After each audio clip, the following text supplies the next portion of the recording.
You're watching MIA, where we go behind the brand to see how successful women manage it all with actionable tips and tricks you can use to create the brand you want and the balance you crave. Hi, you're watching MIA, and today we are here with Anna Mosley, and she's the blogger for Ask Anna. And one of the big things about Ask Anna is that it just reached 1.6 million subscribers or viewers? Page views in a month. Page views in 1 month, and you are totally knocking that down. She's being very modest, but that's a huge deal. And I just found out about that. And she writes this blog with her daughter, Malia, and she also, of course, is married. She has her husband, Matt Mosley. And I think you're just doing some really amazing things. And I kind of want to find out, how did you even get started on this blog? And how did it grow to 1.6 million subscribers? Everybody, not subscribers, page views, sorry, it's still a big deal. That's a big difference. It is, but it's still a big deal. Yeah. It's still a big deal. So tell us a little bit about your blog. It's a home improvement blog, and so tell us how you got that started and the whole concept.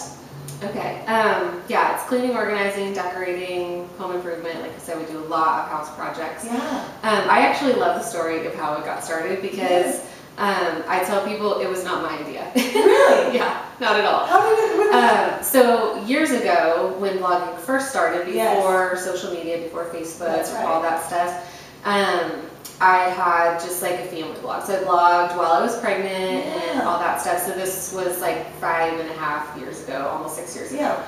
And on that, I had I had friends that would ask me questions like, what's the best way to clean my fan? Or, you know, the dust off my fan. And how did they know that you had that expertise? Well, because I'd always said, like, hey, if you need help with anything, like if you want me to help come organize your home, which nobody ever took me up on it.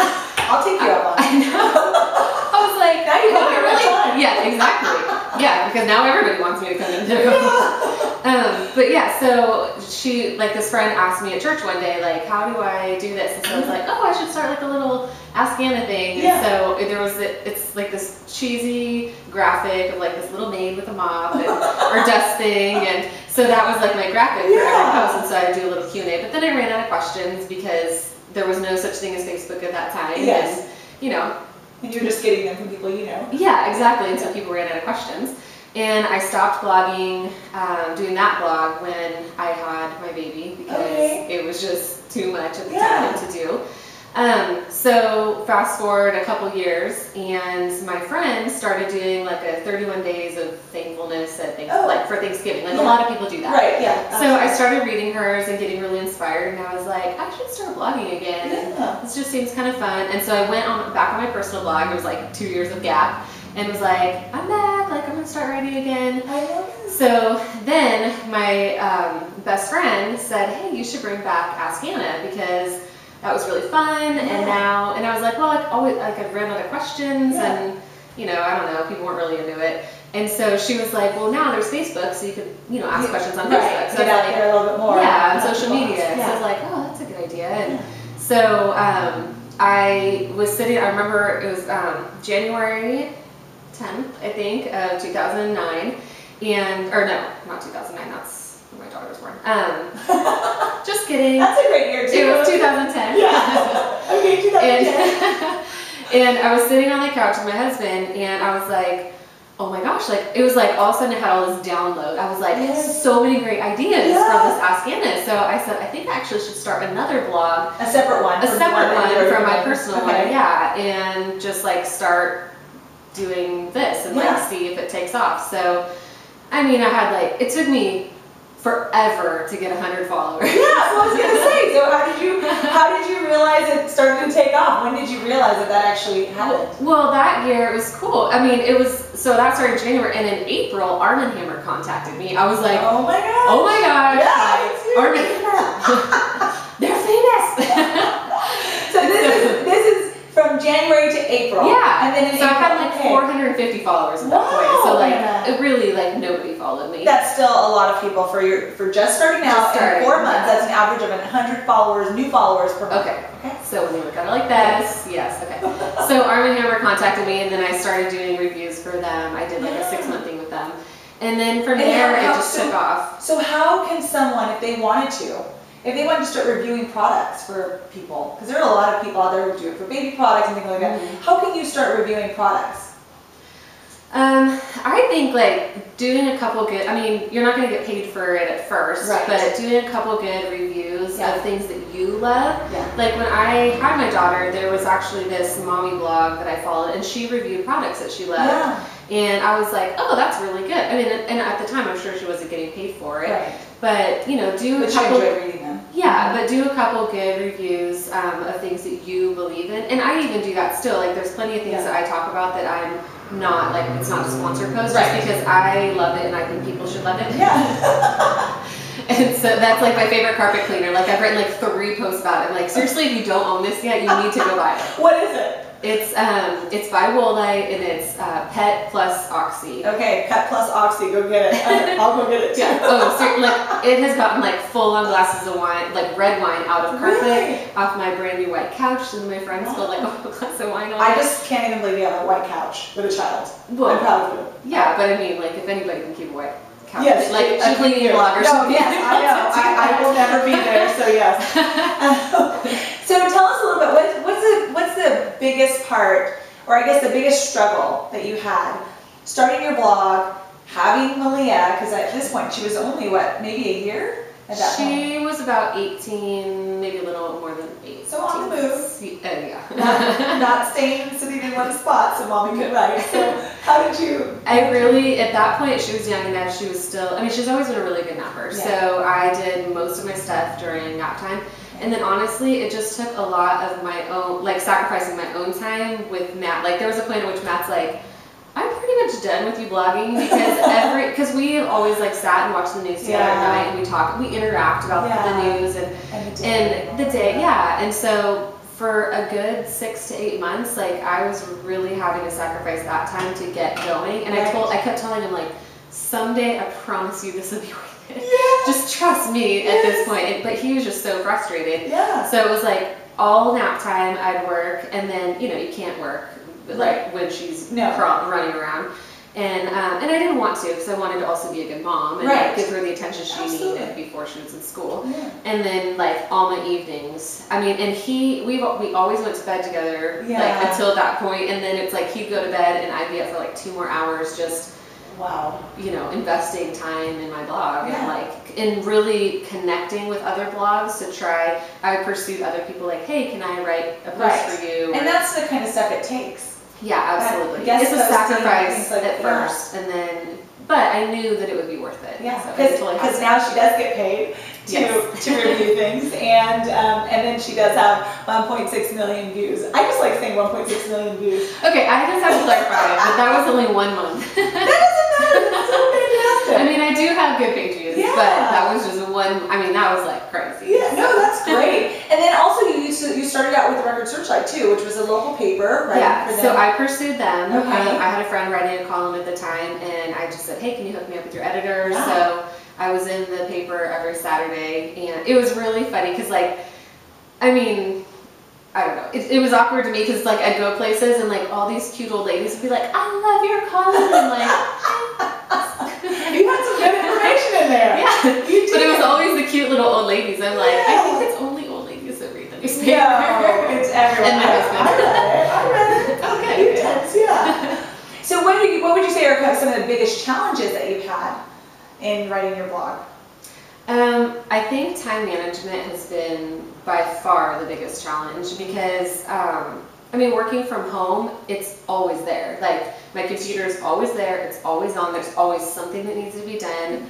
And, I mean, even though, well, I think because I'm getting paid now, like through our ads on my site and through companies and stuff, now there's deadlines and, there's this level of expectation that I have to meet, and which I enjoy that. But I also am totally willing to admit that I'm a procrastinator. Me too. I was the one in college up until 3 o'clock in the morning writing my paper. I completely understand. Yeah. So, I mean, time management is definitely my biggest struggle just because it's always there. Yeah. And what have you found to do that will help with your time management and procrastination?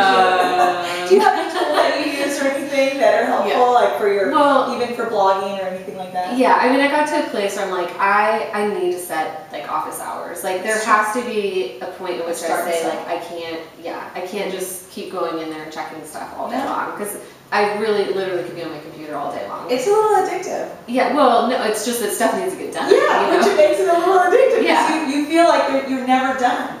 Right. You're never ever done. And so I love the thought of office hours. Yeah. And so how does that work for you? Well, it's been really good since my daughter, my 5-year-old's been at school. Because it was harder last year when she was in school for 3 hours. Yeah. This year she's in school for 5 hours, so I can get a little more done. But I have an awesome woman that picks her up every morning, and so she's gone at 7:30, and then I don't have to pick her up till 1. Oh, that's great. So, from 7:30 to 12:30, like I can get a lot of stuff done, and then she still a lot of days will take a nap. Yeah. And so I can get anything I didn't get to finish up during her nap, and then I can really just commit the evenings to homework and enjoy my time with my family. So, yeah. Well, that's a very nice day. Like I mean, it's not always like perfect. I know, but and there's plenty of evenings where I'm like, I'm so sorry, babe, but I have to like finish this up. That's life, right? Yeah. That's how it works. So what's next for you, Anna? What's coming up? Are you gonna move your blog into anything else? Are you gonna write a book or? Yeah, well, I've actually thought I've wanted to write an ebook for a long time, and I actually have a blogging friend that just wrote actual book. I was thinking about you writing an actual book. You probably could. Yeah, that sounds like a lot of work to me. I don't know. You'll see a book soon, I'm sure. Someday. Well, and I wanted to write one since I first started, and there's I have my blog laid out into certain categories because of wanting to write a book, and I can pull from those categories. But I've had to accept the fact that it's just not the time. And I mean, I've got a busy life right now with a small child and then adopting and all that stuff. So it just hasn't been the season. Right. But next year, they're both going to be in school from 8 until 3. Nice. So a few more hours. Yeah. And so I'm like, okay, well, I'm thinking about the next couple years. I don't know if it'll happen next year, but it's definitely in the works. Yeah. I'm definitely thinking about it. Yes. So, and I'm very, very passionate about kids and like teaching them to clean and organize from a very young age. I mean, from the time my daughter could walk, she was responsible for putting away her toys. Yeah. And I talk to friends who still like, they do everything for their kids, and like, no, they're totally capable. Like, that's right. Ask Malia. Like, if she spills crumbs all over, like, she has to vacuum it up. That's right, and I think that's great. You said I did read your articles. So in the Record Searchlight, you had an article in there about allowance. Yes. And I thought it was great, and I did start my daughter doing. But it's not allowance. It's job money. Well, that's what I'm saying. Yeah. They get paid for doing doing chores around the house that you ask. Yes. And then I think what we even went a step further, and I don't know if you had this in there on that specific one, but we went a step further and said, okay, if you don't do what we ask, or if you have an attitude when we ask you to do it, then we take the money back. Like we take some of that money back, just so that they can understand that there's a cause and effect for everything that you do. Totally, and that's how it works in the real job world. Exactly. So I love what you're doing there. Yeah, no, with my daughter, it's like, if you don't do that, I'm more than happy to do it because then I get the money. That's right. She's like, I don't want to give you my money. So I pay both of them at the beginning of the month, and then if they don't do something, then they have to give me their money, which is really hard to Exactly. Mom. Exactly, and they'll change their tune real quick. Oh yeah. So what would be your biggest piece of advice for someone who either has a blog and wants to grow it, or who is wanting to just start a blog? What would be your biggest piece of advice for that? Well, my biggest piece of advice for somebody that wants to start a blog is to just not have any expectation. Like, I mean, pursue, work hard, know that it is going to be hard. And like I said, for the first 8 months, it's like I didn't have any free time because I was like pursuing and trying to get there. Yeah. And it's hard work. Like, I think a lot of people think blogging is really easy and that it just happens and you just make tons of money. And it's like, no, that's not really how it works. At all. No. So, just don't put a level of expectation on yourself that you can't meet. Right. And to make like baby steps, like and baby goals. Yeah. For me, when I remember Matt and I sitting at Moonstone I think it was on like right around the 1 year anniversary or 1.5 year anniversary of me blogging, and he was like, "What are your goals? What do you want to see accomplished in the next month?" And I mean, I set goals that I honestly didn't think I could meet, and so but like when they're written down, yeah, they can happen. yeah. Well, and one of them was like a dollar amount per month. I'm like, I would love to be able to make this amount per month, and it was like 2.5 times what I was making at the time. Like, I really didn't think it was possible. Yeah. And I remember calling him and being like, "Guys, I'm money, oh my gosh, I did it!" That's right. You know, so I'm like, set goals for yourself that like are just beyond your reach, but that, you know, that you can be so proud of yourself when you do it and see like, okay, well, if I did that, then let's double that, and then I could do that again. And not just with money, but like companies you want to work with, you know? I mean, when I got in with Arm & Hammer, I'm like, well, if Arm & Hammer thinks I'm cool, then like, who else can I work with? That's right. You like the way she thinks? I love it. You got to be confident enough to say, I'm good enough for this opportunity, Absolutely. and I want that opportunity. I will go out and get it. Yeah. And I love that you're saying that, because a lot of times there are a lot of women who don't see themselves as that valuable to say, you know what, I am actually good enough to Absolutely. ask for this. Well, and something I've had to learn is, and I tell people this all the time, like, really, what have you got to lose? Like, exactly. You don't have a contract with that company now, so if you email them, they might say yes. Yes, exactly. They might say no, Yeah. but then you're at the same place. It's like, but if they say yes, then how awesome is that? That's like, right. I mean, I have to say, like, I think, I mean, I've worked with so many incredible companies. Yeah. Like, I have really loved it, and I've gotten to continually work with some of them. But Home Depot emailed me this spring and asked me to do a spring cleaning post for their blog, and I was like, I have made it. I have arrived. She's arrived, guys. You might see her on Home Depot. That is awesome. No, well, it already was published. When was it published? Was it last month? Yeah, I think it was in March. Okay. Oh, March. Okay. Yeah, March. So I mean, but you'll be writing for them again. I know it's on your. Yeah. Your well, now I'm like, okay, well maybe I could write for Lowe's, because that's actually where I shop. You didn't hear that, Home Depot. Yeah. No. Okay.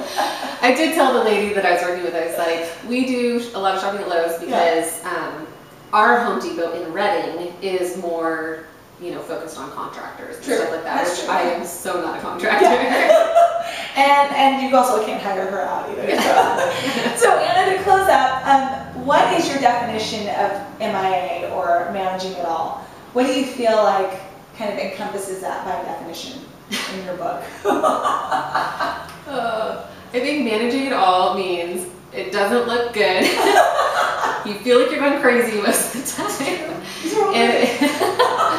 No, I mean, people ask me like, how do you do it all? And honestly, I'm like, I don't know. That's right. Like, it's seriously the grace of God that like gets me through the day most days. And I mean, honestly, I don't, there's some days where I'm like, how am I going to get through this day? I have so much to do. And like this week, I've had 2 or 3 meetings every single day, and I haven't had any time to write. Work. Yeah, I'm exactly. like, well, next week, I'm still going to need posts to go up. That's right, know? yeah. So it's having a schedule, you know, managing your time well, but then also realizing there's other important things in life. I mean, right now, like Matt and I spend a lot of time pursuing, we're like doing anti-trafficking coalition here in Reading.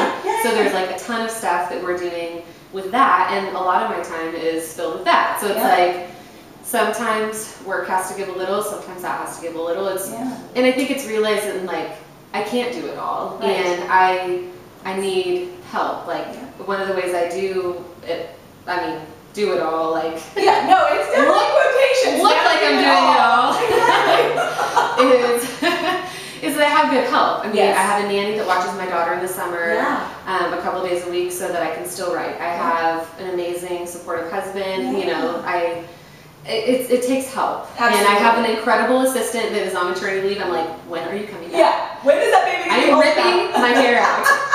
Because I've told her so many times, she's been working with me for 2 years, and like, I don't even know what you do anymore. Like, I mean, and how did I ever do all that? You know? So it's like, don't be afraid to admit that you can't do it all, and ask for help. I love that. I love it. And that's kind of what we're here to do, is to, you know, go behind the brand with real women giving real advice on how to be successful and how to manage it all. Since none of us really get it right, but it is nice to hear it from a real person, a real woman who's doing it. And so thank you so much for watching MIA, and we will see you next week.